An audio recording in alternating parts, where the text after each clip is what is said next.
وعزيما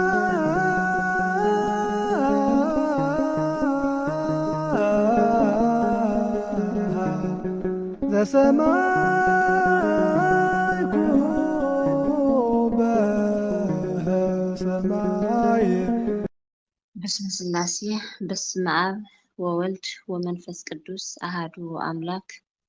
آمين. عبراويان معراف عسرته كاب 25 كشام وداتا 25 كمتي قلياتهم لماد غيرمو زلو بحبار مئكاب أينحدق እኳ ደኣ ከምቲ እትርእይዎ ዘለኹም እታ ጎይታ ተመሊሱ ዝመጸላ መዓልቲ ትቐርብ ምህላዋ እናዘከርና ንስንሳትና ብዝበለጸ ንመዓዓድ 26 ነቲ ሓቂ ምስ ፈለጥናዮ ኮነ ኢልና ሓጢያት እንተገበርና ደጊም ምእንቲ ሓጢያት ዝቐርብ መስዋዕቲ የለን 27 ክንድኡ ግና ዘፍርሕ ፍርድን ነቶም ንእግዚአብሔር ዝጻረሩ ዘንድድ ብርቱዕ ሓውን ኢና ብራዕዲ እንጽበ 28 ንሕጊ ሙሴ ዘፍረሰ ብኽልተ ወይ ብሰለስተ ምስክር ብዘይ ምሕረት ይቕተል ነበረ 29 ንወዲ እግዚአብሔር ዝረገጸ ነቲ ዝተቐደሰሉ ደም ኪዳን ድማ ዘርከሰ ነቲ ጸጋ ዝህብ መንፈስ ቅዱስ ዝጸረፈ ግዳ ክንደይ ዝገደደ ቅጽዓት ዝግብኦ ይመስለኩም 30 ንሕና ነቲ ምፍዳይ ሕነ ናተይ እዩ ኣነ ሕነ ክፈዲ እየ ደጊሙ ከዓ እግዚአብሔር ንህዝቡ ክፈርዶ እዩ ዝበለ ንፈልጦ ኢና እሞ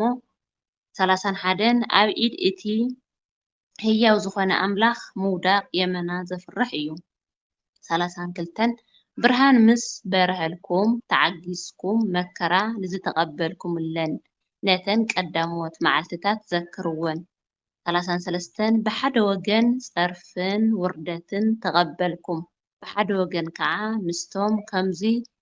ዝመሰለ ዝበጽሖም ሰባት ተኻፈልቲ ኮንኩም 34 ዝሐሸን ንዘለዓለም ዝነብርን ሃብቲ ኣብ ሰማይ ከም ዘለኩም ፈሊጥኩም ነቶም እሱራት ራህራህኩምሎም ንበረከቱ ንብረትኩም እንትውረሩውን ብሓጎስ ተቐበልኩምዎ ስላሴ 35 እምበኣር ነቲ ብዙሕ ዓስቢ እትረኽብሉ እምነትኩም ኣይትሕደጉ ፍቓድ እግዚአብሔር 36 ፍቓድ እግዚአብሔር ምእንቲ ክትፍጽሙን ነቲ ዘተስፎ ምእንቲ ክትቅበሉን ጽንዓት የልየኩም እዩ እሞ 37 ድሕሪ ቁሩብ ግዜ እቲ ዝመጽእ ክመጽእ እዩ ኣይድንጉን ከዓ እዩ 38 ጻድቕ ግና ብእምነት እዩ ዝነብር ንድሕሪት እንተተመለሰ ግና ነፍሰይ ብኡኡ ደስ ኣይብላን እዩ ይብል እዩ እሞ 39 ንሕና ግና ምስቶም ንድሕሪት ተመሊሶም ዝጠፍኡ ዘይኮናስ ምስቶም ብእምነት ዝድሕኑ ኢና ይብለና ቅዱስ ቃሉ አሜን ናምን ቅዱስ ወንጌል ካድነና ነጥብ ጎደለ በአፍጋን መላእክት ታረምልኝ ብስራት ለእግዚአብሔር ጽቡቕ ወሰላም ቃል ተስምዕኺ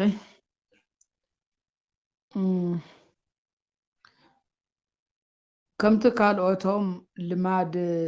ዝገበርዎ ምስብሳብ ኣይ ንሕደግ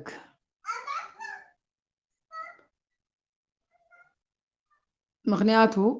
እዛ ሕዚ ንሪኣ ዘለና ቤተ ክርስቲያን መጀመርያ ብ12 ሰባት ተቋቂማ ካብኡ ናብ 70 ካብ 70 ናብ 120 ቢላ ተስፋሕፊሓ ካብኡ ኣብ በዓል 50 መንፈስ ቅዱስ ክወርደሎም ከለውን ናብ 500 ዝኣኽሉ ከም ዝነበሩ ኣብ በዓል 50 ወይ ድማ ጰራቅሊጦስ እንብሎ ድማ መንፈስ ቅዱስ ዝወረደሉ ዕለት ድማ ብሓደ መዓልቲ ናብ 3000 ዝኾኑ ሰባት ከም ዝተኣከቡ ይዛረብ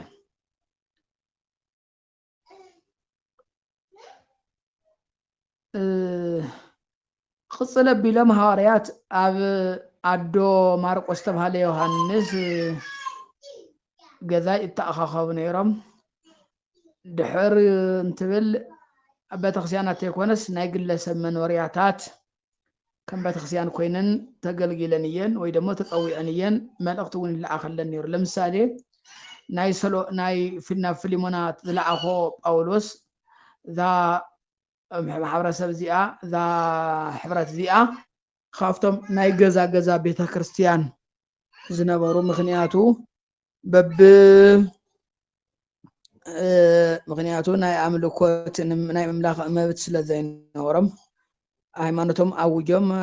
ከምልኹ ስለ ዘይፍቀደሎም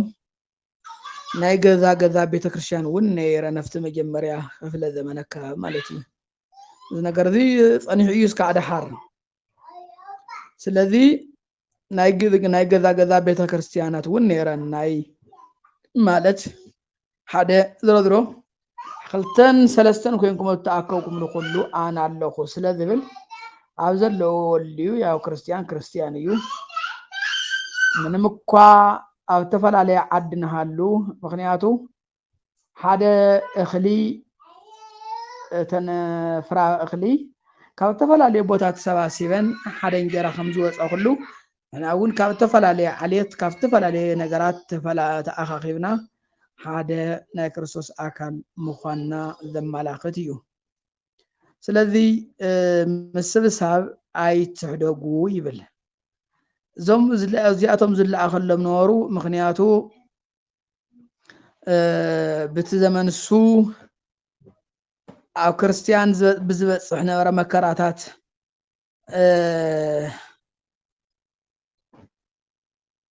ብዝመፅሕ ነበረ መከራ ሓደ ሰባት ናይቲ ስብሰባታት ምክፍፋል ናይ ጉባኤ ናይ ብስሩ ጠቕላላ ናይ መንፈሳዊ ሕብረት ምትእኽኻብ ገዲፎም ነይሮም ማለት እዩ ስለዚ እዚ ክግደፍ የብሉን ኢሉ ይፅሕፈሎም ምክንያቱ እታ መዓልቲ ከም ዝቐረበት ንፈልጥ ኢና እዛ መዓልቲ ትበሃል ዘላ ጎይታና ተመሊሱ ዝመፀላ መዓልቲ እያ ቅፅል ኣቢል ካብ 6 እቲ ሓቂ ምስ ፈለጥናዮ ኮነ ኢልና እንተበዲልና ግን ስለ ሓጢኣት ዝቐርበልና መስዋእቲ ይክህሉን እዩ ዝብል ኣብ እዚ ኣብ ዕብራውያን ምዕራፍ 6 ዘለውን መጀመርያ ከባቢ ኣሎ ኮነ ኢልና ነቲ ሓቂ ምስ ፈለጥናዮ ንዑ ጥሒስና ኮነ ኢልና እንተበዲልና ስለምእንታና ዝቐርብ መስዋእት የለን እኳ ደኣስ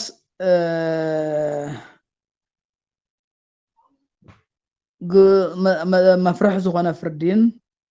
ንክሓደቲ ዝበልዕ ናይ ቅንዓቱ እሳት እዩ ዝፅበየና እዩ ዝብል ሰብ ንምንታይ ይወድቕ ሰብ ብሓቂ ብሓጢኣት ፀኒዑ ንዝነብር ምእመን ሒዙ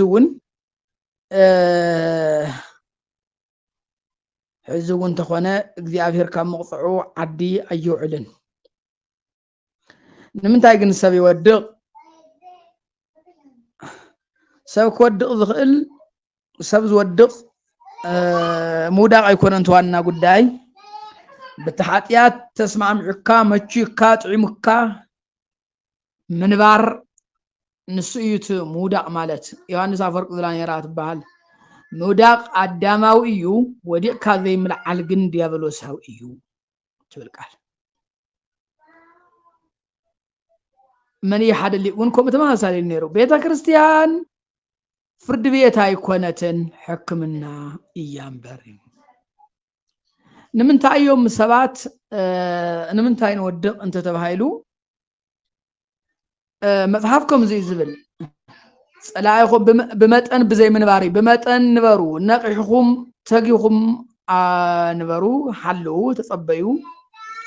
ምክንያቱ ድማ ፀላኢኹም ጋኔን ዝውሕጦ ደልዩ ይዘውራሎሞ እዩ ንምንታይ ዝዘውር ንሱ ንምንታይ ርጉል ዘይኣቱ ካልእ ተኣምር የብሉን ሓፅሩ ስለ ዘሎ እዩ መከላኸሊ ስለ ዘለዎም እዩ ስለዚ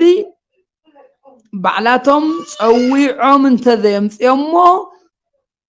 ሰይጣን ካፍቲ ደንበ ከውፅኦም ኣይኽእልን ባዕላቶም ወፅኦም እንተዘይከይዶም እንተዘይወፅኦም ባዕላቶም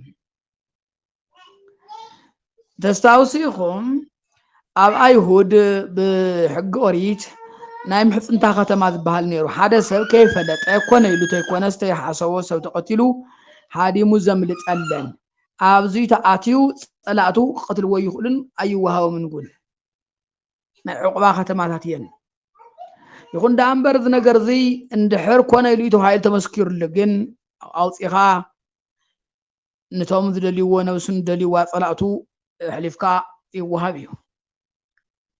ንሕና እውን ካብዚ ዝበለፀ ዕቁባ ኣለና ስለዚ ባዕልና ወፂና እንተድኣ ዘይከድና ነቲ ደንበ ነቲ ሓፅርቲ ክጥሕሶ ኣይኽእልን ተሓፅር መኒ ተባሂሉ ኣነ በረባጊዕ እየ ባይ ዝኣቱ ዘበለ ይድሕን ከም ዝበለ ተሓፅሩ ኢየሱስ ክርስቶስ እዩ ታ ደንበ ባዕላ ቤተክርስትያን እያ ስለዚ ባዕላቶም ምእመናን ወፅኦም እንተዘይከይደምሉ ካብ ደንበ ጎቲቱ ክወስደ ይኽእልን ምክንያቱ ተሓፅር ጠንካራ ሓፅር እዩ ስለዚ ከኣትዋ ኣይከኣለን ግን ይዘራ ኣሎ ሒዙ እውን ይዘረና ኣሎ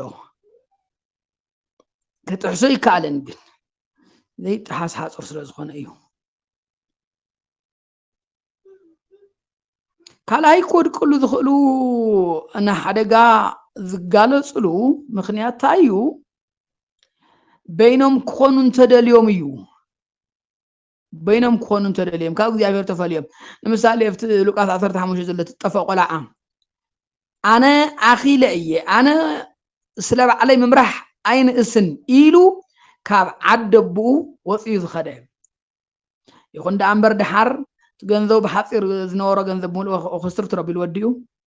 ድሓር ግን እንኳን ናይ ሰብነት ደረጃ ናይ ሓሰማታት መብት እኳ ዝሰኣነ ንሱ ምስትዋስ እኹል እዩ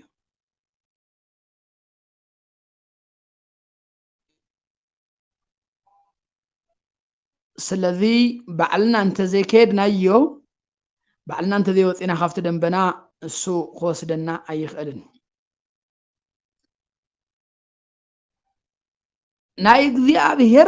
ናይ እግዚኣብሔር ጥበቅ ሓለዋ ድማ ዋስናይ ሓለዋ ዋስትና ድማ ነቶም ኣብቲ ደንበ ዘለው እዮም እግዚአብሔር ንኩሉ ይሕሉ እዩ ይኹን ዳ እምበር ብሓለፋ ግን ነቲኣቶም እዩ ነቶም ፍታእ ክሊ ውሽጢ ዘለው እዩ በቲ ደሙ ተኸሊሎም ንዘለው እዩ ምክንያቱ ከምዚ እዩ ዝብል ራእይ 11 ነፍቲ ምስዋዕ ዝሰግዱ ዘለውን እንተምኡ ዘለው ብምልኦም ቁፀሮም ነቲ ቤተ መቅደስ ድማ ለካዓዮ እንተምኡ ዝሰግዱ ዘሎ ድማ ቁፀሮም በለኒ ይብል እሞ እቲ ውሽጡ ግን ወፃእ ዘሎ ግን ግደፎ ንሱ ንኣሕዛብ ተባሂቡ እዩ ዝብል ስለዚ ኣብቲ ውሽጡ እስካዕ ዘለና እዩ ካብ ደንበ እስካዕ ዘይወፃና እዩ ናይ እግዚኣብሔር ሓለዋ ዋስትና እውን ዘለወና ሓደ ሰባት ብጣዕሚ ድኽመት ኣሎ ምክንያቱ ሰይጣን እንታይ እዩ ዝበለን ኢየሱስ ክርስቶስ ክፍትኖ እንተሎ ካብዚ ቤተ መቅደስ እስቲ ዘሊልካ ውረድ ምክንያቱ መላእክቱ ክጥብሕሉካ ይእዞም እዩ ይብል እዩ ሞይ ሰይጣን ወይ ጉዲሉ ይጠቅስ ወይ ወሲኹ ይጠቅስ ሓደ ዓብይ ነገር ዘይጠቀሶ እንታይ ኣሎ ብመንገድኻ ኩሉኻ ይብል ብመንገድኻ ብዘይ መንገድኻ እንተኸይድካ ግን ምናልባት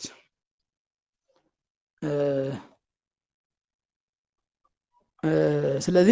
ካብ መንገድኻ እስካዕ ዘይወፃኻ እዩ ሓለዋ ናይ እግዚኣብሔር ምሳና ዝኸውን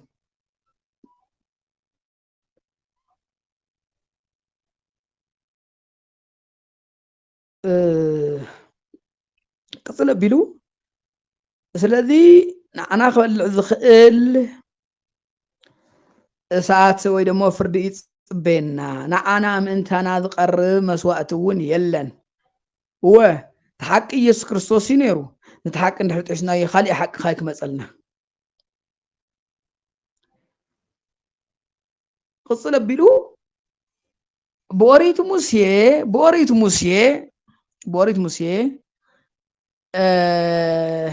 نعنت حجز فرسنت هلو كلتا وي سلسته مساخر انت مسكيرم له يموت نبره اي يمحرون ون ስለዚህ نتودق እግዚአብሔር ዝረገጸ نتتقدسሉ ደም ዘራኸሰ ከም ርኩስ ነገር ዝቆፀረ እወ نتم ናይ ፀጉ መንፈስ ንዕኡ ዘኽፋኽፈ ወይ ደሞ ዘፅላዕለአ ዝፀረፈ ማለት እዩ ንውድ እግዚአብሔር ምርጋፅ ከመ እዩ እንታይ ምርጋፁ መን እዮም ከተም ዝረግፅዎ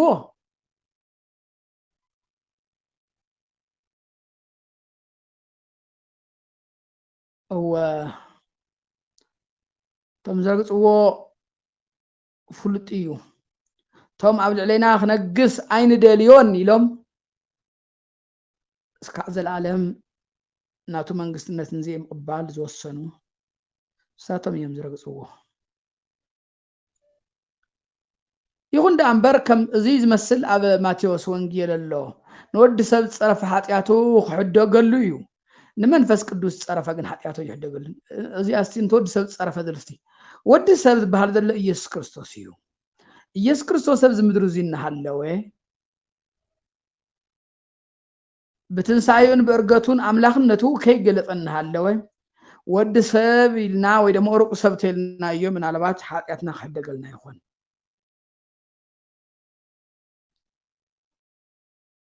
ይኹን ዳ እምበር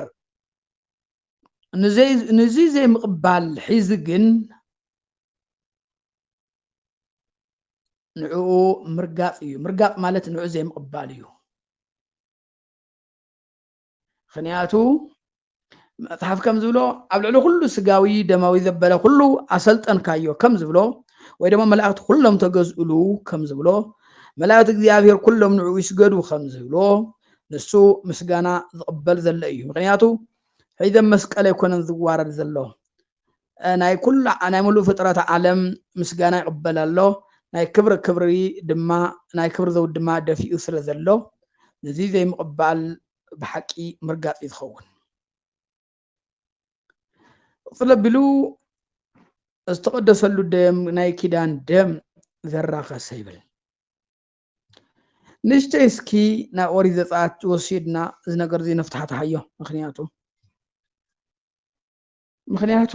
ዝተቀደሰሉ ደም እዩ ዝብል ምክንያቱ እዚ ደም እዚ ካብ ኃጢአት ዝነፃህናሉ ካብ ናይ ኃጢአት ተፅዕኖ ዝተላቐቕናሉ ናይ ኃጢአት ካብ ኃጢአትና ዝተሓፀናሉ ደም ስለ ዝኾነ ክቡር ደም እዩ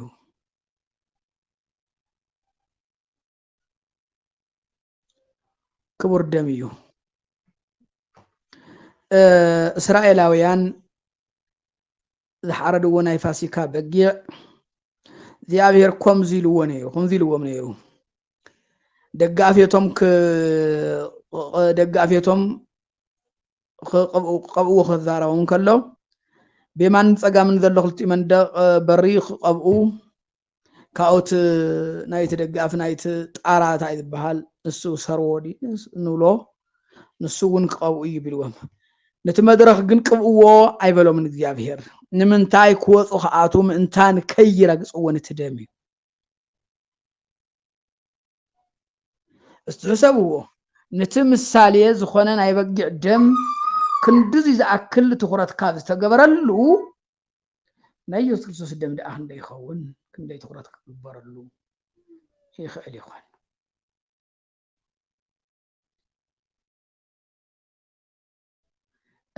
ድሕሪ እዚ እስራኤላውያን እዚ ደም እዚ ምስ ቀብኡ ናይ ግብፃውያን ባሮት ክኾንዎም ኣይጠየቁን ኳዳስ ውፁ ኢሎም ስለ የቀሞም ስለዚ ንእስራኤላውያን ነፃነት ዝእውጅ እውን እዩ ነይሩ ስለዚ ናይ ኢየሱስ ክርስቶስ ደም እውን ካብ ናይ መንፈስ ገዛእትን ኣጋንንትን ካብ ናይ ኣየር ገዛእቲ ዝኾነ ብምልኦም ዘላቐቐ ደም ስለ ዝኾነ ብጣዕሚ ክብሪ ዘለዎ ደም እዩ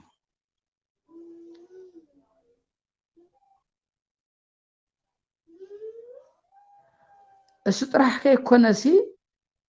እሱ ጥራሕ ከይኮ እዚ ጥራሕ ከይኮነስ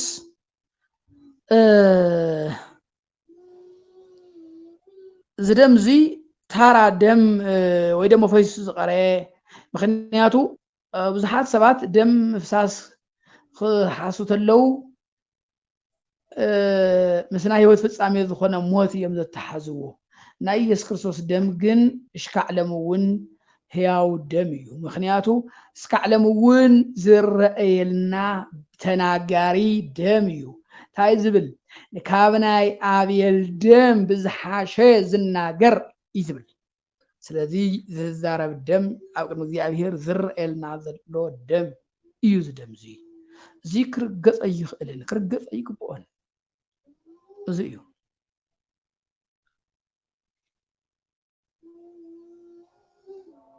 ቅፅል ኣቢሉ እንቲ ናይ ፀጉኡ መንፈስ ዘፅላዕለ እዩ ዝብል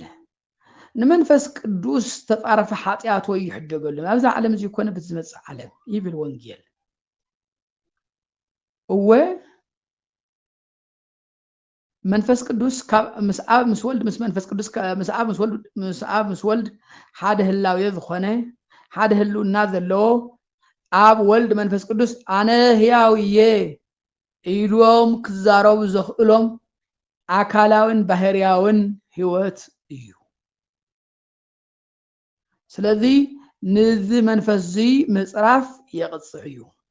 እሱ ጥራሕ ኣይኮነን ነቲ ንምርሐሉ ዘለና ቃል መፅሓፍ ቅዱስ እውን ንሱ እውን ዘፅሐፈ እዩ እሱ ጥራሕ ኣይኮነን ደቂ እግዚኣብሔር ምዃንና እውን ኣብ ውሽጥና ኮይኑ ዝምስክረልና ዘሎ እዩ ንሱ እዚ ጥራሕ ኣይኮነን እወ ኢየሱስ ክርስቶስ ቃል ስጋ እንትኸውን እውን መንፈስ ቅዱስ ነቲ ስጋን መለኮትን ብምውሃድ ፍሉይ ተራ ነይርዎ ኣብ ነገረ ድሕነት እውን ተሪእናዮ እዚ ጥራሕ ኣይኮነን ነቲ ተፈፀመ ድሕነት ኣብ ለቢ ደቂ ሰባት ክትከል ወይ ድማ ክሰርፅ እውን ብበዓል 50 ዝወረደ ወሪዱ እንታይ ተኣምራት ከም ዝገበረ እሞ ብሓፂር ግዜ ከመይሉ ስብከት ሃዋርያት ከመይሉ ክሰራጮ ከም ዝገበረ ነርና ርኢና ነንብብ ኢና ግብረ ሃዋርያት ተሪእናዮ ጠቕላላ ናይ መንፈስ ቅዱስ ስራሕ ብጣዕሚ ዝበዝሐ እዩ እሱ ጥራሕ ኣይኮነን ቤተ ክርስቲያን እስካዕ ዳግማዊ ምጽኣት እኳ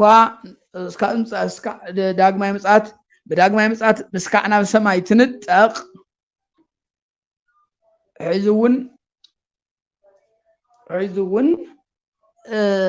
ንዓ ክትብል ኢላ ንክትፅሊ ነቲ ዝመፅእ መዓልቲ ንክትናፍቕ ንክናፍቕ ዝገብረና ኣብ ውሽጡ ዝኾና ኮይኑ ቀስቃሲ ሓይሊ እዩ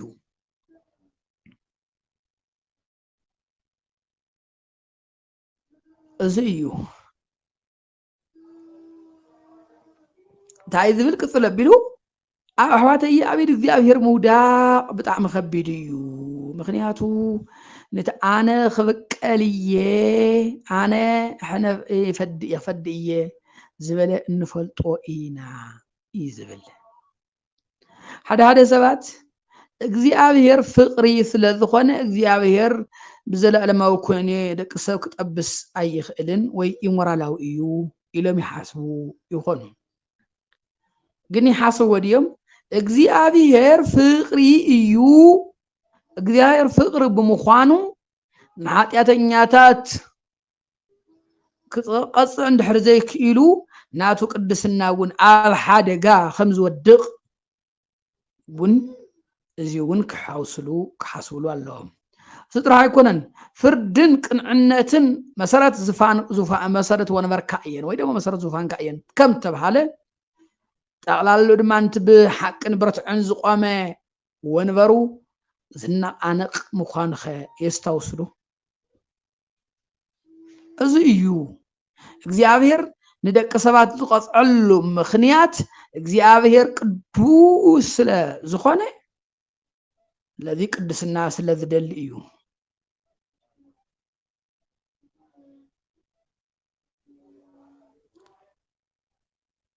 ሓደ መቸም ዝፍርዲ እዚ ኣብ ዓለም ንዘለዉ ኣይኮነን ኣብ ዓለም ንዘለዉ እንቶም ዓለማውያን ከይኮነስ ንቶም ህዝቡ ንቶም ኣብ ውሽጡ ዘለዉ እንቶም ኣመንቲ ዘውግዕ ዘሎ መፅሓፍ እዩ እዚኣ ምክንያቱ ከምዚ እዩ ዝብል እግዚኣብሔር ኣብ ልዕሊ ህዝቡ ክፈርድ እዩ እዩ ዝብል ጴጥሮስ እውን ከምዚ ይብል እንታይ ይብል ፍርዲ ብኣና ዝጅምር ካብ ኮነ ሓጥን ዓመፀኛ እንዳኣ ከመይ ይኮን መወዳእቱ ከመይ ይኮን ይብል ሓደ ሰባት ነዚ ሓሳብ እዚ እናቲ ናይ ዕብራውያን 4:6 ዘሎ በልዒሎም ቅፅዑድ ኣይኽእሉ ወይ ዲስፕሊናዊ ቅፅዓት ክውሰደሎም ይኹን እምበር ብዘለኣለማዊ ምክንያቱ ናይ ድሕነት ፀግኦም ኣይውሰደሎምን ኢሎም ይዛረቡ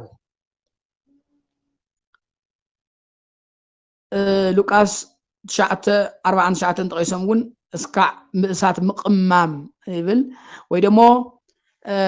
ካብ እሳት ከም ዝድሕን ክድሕን እዩ ማለት ይብል እሞ ምክንያቱ ካብ እሳት ክድሕን ከም ዝድሕን ካብ እሳት ከም ዘምልጥ እሳት ተሓውሽ ሸልቢቡ ወዲእዎ ኣካላቱ ንሱ ድዩ ንሱን ኢሉ ምፍላጥ እስካዕ ዝኣቢ ተጠቢሱ ከም ዘምልጥ ሰብ ማለት ከም ዝተድሕን ሰብ ማለት እዩ እዚ እስካዕ ምፅኣት ለሞይቶም ብእሳት ተጠቢሶም ድሓር ግን ዕረፍቲ ክረኽቡ እዮም ኢሎም እውን ዝግምቱ ሰባት ኣለዉ ዝሮ ዝሮ ምክንያቱ ያው ይኹን ዳ እምበር ምክንያቱ ከም ርእቶ ኣይንፀልኦን ተዝኾን ፅቡቅ ግን ኣይመስልን ካብ እሳት ከም ዝድሕን ካብ እሳት ከም ዘምልጥ ከምልጥ እዩ እዚ ጥራሕ ዘይኮነ ጳውሎስ ብስጉኡ ምንታን ብስጉኡ ንሰይጣን ሂወዩ እንታን ክጎድኦ ሰይጣን ሂወዩ ኣለኹ ነብሱ ብመዓልቲ ጎይታ ክትድሕን ምንታን እውን እዚ ጠቃቂሶም ከም ዝብለኩም ዘለኹ ይብሉ ይኾኑ በርግፅ ኣብ ናይ ቀደምትነት ዘለዎም ሓደ መፅሓፍቲ ናይ ቤተ ክርስቲያን ኦርቶዶክስ እውን ኣይተሰኣኑን እዞም ከምዚ ተሓሳስባ ለምሳሌ ድርሳነ ቢንያሚን ዝበሃል እሱ እውን ከምኡ ዓይነት ዝብል መንፈስ ኣለዎ ቁሩብ ግዜ ተቐፂዑ ድሓር ግን ክርስቲያን ይወፅእ በር ንዘለኣለማዊ ፍርዲ ይዳረግን ዝብል ኣተሓሳስባ ኣለዎ እቲ መፅሓፍ እውን ንረድሮ እዚ ትምህርቲ ከም ምዃኑ መጠን ዝተፈላለየ መንገዲ ምርኣይ ግዴታና ስለ ዝኾነ እምበር ብዙሕ ተስማዕምዐሉ ኣይኮነን ብርግፅ ግን ኣብ ቤተ ክርስቲያን ኦርቶዶክስ እውን ግን ኣብቲ መፅሓፍትስ ኣለዉ ከምዚ ዓይነት ተሓሳስባ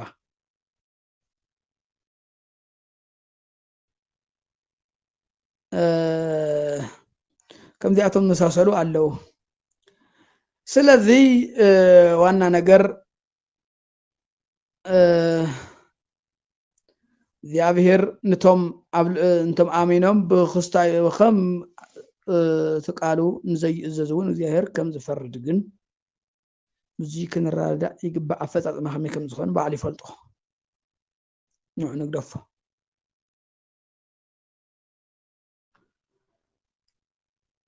ስለዚ ፍርዲ ካብ ገዝ እዩ ዝጅምር ካብ ገዛ እዩ ዝጅምር ንምንታይ ፍረደልና ኢሉ ጳውሎስ መልሲ ክህብ ከሎ ድማ ምስ ዓለም ምእንታን ንምንታይ ዝቐፅዐና ክብል ተሎ ምስ ዓለም ምእንታን ከይንፍረድ ኣብ ካሊእ ቦታ እውን ንዓኻትኩም ዳ እምበር ስለቶም ውጭ ዘለውስ ጉዳይ የኮነን እግዚኣብሔር ክፈርዶም እዩ እዩ ዝብል ስለዚ እግዚኣብሔር ኣብ ካሊእ እውን ምክንያቱ ከምዚ ስለ ዝብል ናይ እንተ ሓጢኣት ዝሰርሓ ባዕሉ ናይ ሓጢኣት ባርያ እዩ ማንም ነገር ናይቲ ኢድ ዝሃበሉ ናይቲ ኢዱ ዝሃበሉ ባርያ እዩ ንሱስ ኢድካ ዝሃብካ እንተኮይንና ናይ ሱስ ባርያ ናይ ኢድና ዝሃብናሉ ብምልኡ ናይ ተሰዓርናሉ ነገር ብምልኡ ባሮት ኢና ስለዚኣቶም ክዛረብ ተሎ እዚኣቶም ድማ ካብ ከምዚ ዝበለ ሰብ ድማ ካብቲ ቀዳማይ ሓጢኣቱ ከም ዝነፅሀ ዝረስዐ እዩ እዚ ከምዚ ዝብል ቃል ድማ ብልዕሊኦም ተፈፀመ ከልቢ ናብ ትፍኡ ተመለሰ ሓሰማ እውን ሓፂባ ናብ ጭቃ ተመለሰት ዝብል ኣብ ልዕሊኦም ተፈጸመ እዩ ዝብል ስለዚ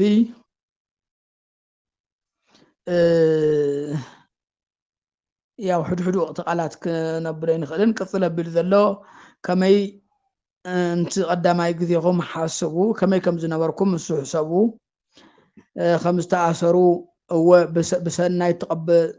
ደስ ኢልዎም እንትቐበልዎ ናይ ገንዘቦም ምውራር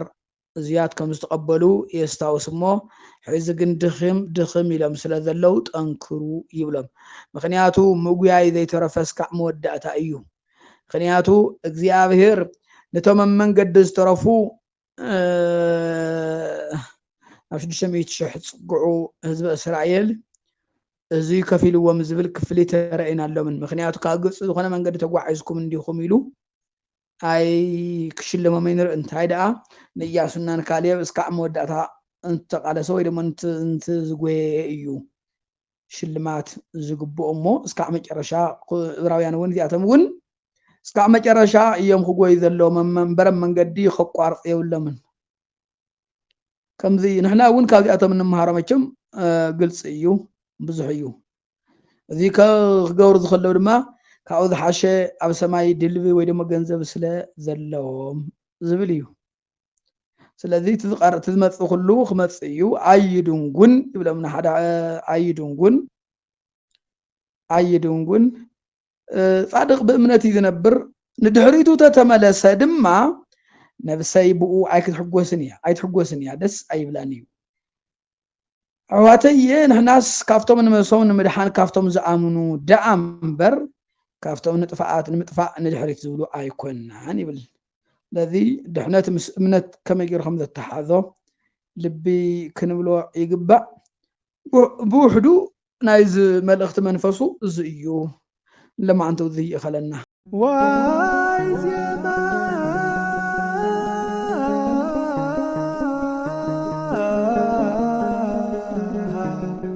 ዘሰማይ